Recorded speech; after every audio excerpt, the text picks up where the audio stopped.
ನಮಸ್ಕಾರ, ನಾನು ಪೃಥ್ವಿರಾಜ್ ಹಾರನಹಳ್ಳಿ. ಕ್ಯಾರ್ ಹೊಡೆತಕ್ಕೆ ಸಿಲುಕಿದ್ದಾರೆ 17 ಜನ ಮೀನುಗಾರರು. 2 ಬೋಟ್ನಲ್ಲಿ ಕಾರವಾರ ಸಮುದ್ರದ ಮಧ್ಯೆ ಬೋಟ್ನಲ್ಲಿರುವಂತಹ ಮೀನುಗಾರರು ಸಿಕ್ಕಾಕೊಂಡಿದ್ದಾರೆ. ಕೋಸ್ಟ್ ಗಾರ್ಡ್ ಟೀಮ್ನಿಂದ ರಕ್ಷಣೆಗೆ ಹರಸಾಹಸವನ್ನ ಪಡಲಾಗ್ತಾ ಇದೆ. ಕಾರವಾರದ ಸಮುದ್ರದ ಮಧ್ಯೆ ಬೋಟ್ನಲ್ಲಿರುವಂತಹ ಮೀನುಗಾರರು ಸಿಕ್ಕಾಕೊಂಡಿದ್ದಾರೆ. ಅವರನ್ನ ರಕ್ಷಣೆ ಮಾಡುವಂತ ಕೆಲಸ ಕೂಡ ಭರದಿಂದ ನಡೀತಾ ಇದ್ರೆ, ಆದ್ರೆ ಒಂದ್ ಕಡೆ ಚಂಡಮಾರುತದ ಎಫೆಕ್ಟ್ ನಿಂದಾಗಿ ಜೋರಾಗಿ ಗಾಳಿ ಬೀಸ್ತಾ ಇದೆ, ಇನ್ನೊಂದ್ ಕಡೆ ಮಳೆನೂ ಕೂಡ ಬರ್ತಾ ಇರುವಂತದ್ದು. ಸೊ ಹೀಗಾಗಿ ಸ್ವಲ್ಪ ಮಟ್ಟಿಗೆ ತೊಂದರೆ ಕೂಡ ಆಗಿದೆ. ಅಲ್ಲಿ ಒಂದ್ ಕಡೆ ಚಂಡಮಾರುತ, ಇನ್ನೊಂದ್ ಕಡೆ ಕೈಕೊಟ್ಟ ಬೋಟ್ ಇಂಜಿನ್ನು.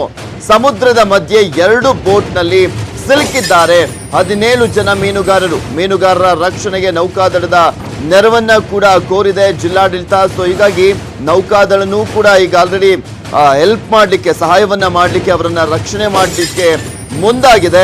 ಆದರೆ ಅವರನ್ನ ರಕ್ಷಣೆ ಮಾಡುವಂತಹ ಕೆಲಸ ಒಂದು ದೊಡ್ಡ ಸವಾಲು ಈಗ ಎದುರಾಗಿರುವಂತಹ ಹಿನ್ನೆಲೆಯಲ್ಲಿ ಹರಸಾಹಸ ಪಡ್ತಾ ಇದ್ದಾರೆ. ಅವರನ್ನ ದಡಕ್ಕೆ ಕರೆದುಕೊಂಡು ಬರುವಂತಹ ನಿಟ್ಟಿನಲ್ಲಿ, ಯಾಕೆಂದ್ರೆ ಕ್ಯಾರ್ ಚಂಡಮಾರುತದ ಎಫೆಕ್ಟು ಆ ಭಾಗದಲ್ಲಿ ಅಬ್ಬರಿಸ್ತಾ ಇದೆ.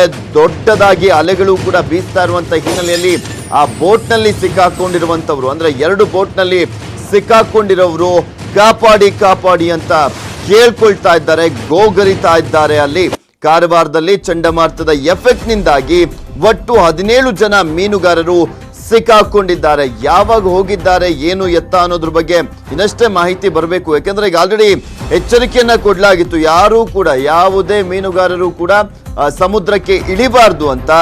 ಇವರಿಗೆ ಅದು ಗೊತ್ತಿತ್ತೋ ಇಲ್ವೋ, ಏನು ಎತ್ತ ಅನ್ನೋದ್ರ ಬಗ್ಗೆ ಇನ್ನಷ್ಟು ಡೀಟೇಲ್ಸ್ ಬರಬೇಕಾಗಿದೆ.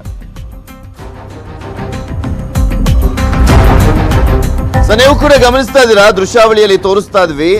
ಈ ಒಂದು ಬೋಟ್ ನಲ್ಲಿ ಅವರು, ಅಂದ್ರೆ ಬೋಟ್ ಮೇಲೆ ಏನ್ ನಿಂತಿದ್ದಾರೆ ಅದು ಇಂಜಿನ್ ಕೆಟ್ಟೋಗಿರುವಂತ ಬೋಟು. ಸೊ ಹೀಗಾಗಿನೇ ಅದು ಮೂವ್ ಆಗ್ತಾ ಇಲ್ಲ. ಮೂವ್ ಆಗಿದ್ರೆ ಇಷ್ಟೊತ್ತಿಗೆ ತಲುಪಿಟ್ಟಿರೋರು ದಡಕ್ಕೆ, ಆದ್ರೆ ಅವರಿಗೆ ಆ ಇಂಜಿನ್ ಕೆಟ್ಟೋಗಿರುವಂತ ಹಿನ್ನೆಲೆಯಲ್ಲಿ ಏನನ್ನೂ ಕೂಡ ಮಾಡ್ಲಿಕ್ಕೆ ಆಗ್ತಾ ಇಲ್ಲ.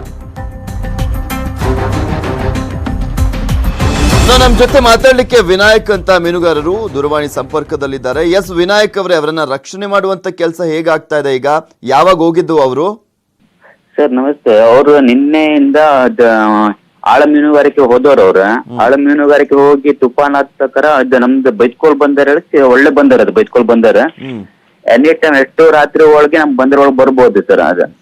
ಅದ್ ಈ ಬಂದರ ಒಳಗೆ ಬರುವಾಗ ನಿನ್ನೆ ಅವ್ರ ಇಂಜಿನ್ ಹಾಳಾಗಿ ಮಧ್ಯದಲ್ಲಿ ಸಿಕ್ಕಾಕೊಂಡಿದೆ ಸರ್. ಅವ್ರಿಗೆ ಗೊತ್ತಾಗ್ಲಿಲ್ಲ. ಹೆಚ್ಚು ಮೀನುಗಾರಿಕೆ ಬೋಟ್ ಎಲ್ಲೆಲ್ಲಿ ಇದ್ರ ಲೆಕ್ಕ ಪ್ರಕಾರ ಅವ್ರಿಗೆ ಗೊತ್ತಾಗ್ಲಿಲ್ಲ ಸರ್, ಬೋಟ್ ಎಲ್ಲಿ ಹೋಗ್ಬೇಕಂತ. ಮತ್ತೆ ಇಂಜಿನ್ ಹಾಳಾಗಿ ಬೇರೆ ಕಡೆ ಹೋಯ್ತು ಸರ್.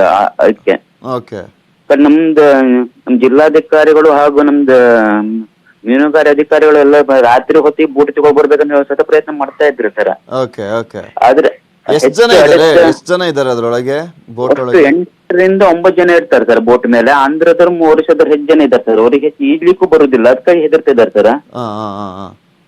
ಅದಕ್ಕೆ ಜಿಲ್ಲಾಡಳಿತ ರಾತ್ರಿ ಪ್ರಯತ್ನ ಮಾಡ್ತಾ ಇದ್ರು ಅವ್ರು ಕರ್ಕೊಂಡು ಬರ್ಬೇಕು. ಆಲ್ರೆಡಿ ಎಚ್ಚರಿಕೆ ಕೊಟ್ಲಾಗಿತ್ತಲ್ವಾ? ಆಲ್ರೆಡಿ ಮುನ್ನೆಚ್ಚರಿಕಾ ಕ್ರಮಗಳನ್ನ ಕೈಗೊಳ್ಳೋದಕ್ಕೆ ಇನ್ನೊಂದ್ ಕಡೆ ಯಾರು ಕೂಡ ಇಳಿಬಾರ್ದು ಅಂತ ಸೂಚನೆ ಕೊಟ್ಟಿದ್ರು ಅಲ್ವಾ ಜಿಲ್ಲಾಡಳಿತದವರು?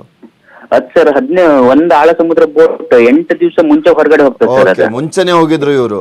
8 ದಿವಸ 15 ದಿವಸ ಮುಂಚೆ ಆಳ ಸಮುದ್ರಕ್ಕೆ ಹೋಗ್ತಾರೆ ಸರ್. ಇಲ್ಲಿ ಮಂಗಳೂರಿಂದ ಬಿಟ್ರೆ ರತ್ನಗಿರಿ ತನಕ ಮೀನುಗಾರಿಕೆ ಹೋಗ್ಬಿಡ್ತಾರೆ ಸರ್. ಅಲ್ಲಿಂದ ಅವ್ರಿಗೆ ಎಚ್ಚರಿಕೆ ಬರೋ ತನಕ ನಮ್ದು ಈ ಬಂದರ್ ಒಂದು ಒಳ್ಳೆ ಸರ್. ಮಲ್ಪೆ ಹೋಗ್ಲಿಕ್ಕೆ ಆಗುದಿಲ್ಲ, ಅಲ್ಲಿ ವಾಸ್ಕೋ ಸಮೀಪ ಇರ್ತದೆ, ಅದ್ರ ಬಂದ ಒಳಗಡೆ ಹೋಗ್ಲಿಕ್ಕೆ ಆಗುದಿಲ್ಲ. ಇದು ಬೈಸ್ಕೋಲ್ ಬಂದರ್ ಹೇಳುದು 12 ತಿಂಗಳ ಒಳಗಡೆ ಎಷ್ಟು ತುಫಾನ ಒಳಗಡೆ ಬರೋ ಸಮುದ್ರ ಸಲುವಾಗಿ ಅವ್ರು ಇಲ್ಲೇ ಬರ್ಲಿಕ್ಕೆ, ಲ್ಯಾಂಡಿಂಗ್ ಮಾಡ್ಲಿಕ್ಕೆ ಇಲ್ಲೇ ಬರ್ತಾರೆ ಸರ್ ಇಲ್ಲಿಕ್ಕೆ. ಅದು ನಮ್ ಬಂದ್ರಲ್ಲಿ ಇನ್ನೂ ತನಕ ಯಾವ್ದು ರೀತಿ ಆಗ್ಲಾಗಿತ್ತು. ನಿನ್ನೆ ಇಂಜಿನ್ ಕಟ್ಟಿದ ಪ್ರಕಾರ ಬೋಟ್ ಅಲ್ಲೇ ಸ್ಟಾಪ್ ಆಗಿ, ಇಂಜಿನ್ ಹಾಳಾಗಿದ ಪ್ರಕಾರ ಬೋಟ್ ಮೂವ್ ಮಾಡ್ಲಿಕ್ಕೆ ಆಗ್ಲಿಲ್ಲ ಸರ್ ಅವರಿಗೆ. ಈಗ ರಕ್ಷಣೆ ಮಾಡುವಂತ ಕೆಲಸ ಆಗ್ತಾ ಇದೆ. ಓಕೆ, ಥ್ಯಾಂಕ್ ಯು ವಿನಾಯಕ್ ಅವರೇ, ನ್ಯೂಸ್ 18 ಕನ್ನಡದ ಜೊತೆ ಮಾತನಾಡಿದಕ್ಕೆ. ಮಂಗಳೂರಲ್ಲಿ ಕ್ಯಾರ್ ಚಂಡಮಾರುತಕ್ಕೆ ಸಿಕ್ಕಿ ಸಮುದ್ರದ ಪಾಲಾಗ್ತಾ ಇದ್ದಂತ ಮೀನುಗಾರಿಕಾ ಬೋಟ್ಗಳನ್ನ ರಕ್ಷಣೆ ಮಾಡಲಾಗಿದೆ. 100 ಬೋಟ್ ಸೇರಿದಂತೆ 1000ಕ್ಕೂ ಮಿಕ್ಕಂತ ಮೀನುಗಾರರಿಗೆ ನವಬಂದರು ಯಾರ್ಡ್ನಲ್ಲಿ ಆಶ್ರಯವನ್ನ ಕೊಡಲಾಗಿದೆ. ಸಮುದ್ರದಿಂದ ವಾಪಸ್ ಆಗಿರುವಂತಹ ಬೋಟ್ಗಳಿಗೆ ಜೆಟ್ಟಿಗಳಲ್ಲಿ ಲಂಗರು ಹಾಕಲು ಸ್ಥಳವಿಲ್ಲದೆ ಸಮುದ್ರದಲ್ಲೇ ನಿಂತಿತ್ತು. ಈ ಬೋಟ್ಗಳಿಗೆ NMPTಯಲ್ಲಿ ಆಶ್ರಯವನ್ನ ಕೊಡಲಾಗಿದೆ. ಇನ್ನು ಉಡುಪಿಯ ಮಲ್ಪೆ ಸಮುದ್ರದಲ್ಲಿ ಅಲೆಗಳ ಅಬ್ಬರ ಸ್ವಲ್ಪ ಈಗ ಕಡಿಮೆ ಆಗಿರುವಂತದ್ದು. ಮಲ್ಪೆ ಕಡಲ ತೀರ ರಾತ್ರಿಯವರೆಗೂ ಕೂಡ ಪ್ರಕ್ಷುಬ್ಧವಾಗಿತ್ತು. ಇದೀಗ ಕೊಂಚ ಕಮ್ಮಿ ಆಗಿದೆ ಅಲ್ಲಿ ಅಲೆಯ ಅಬ್ಬರ.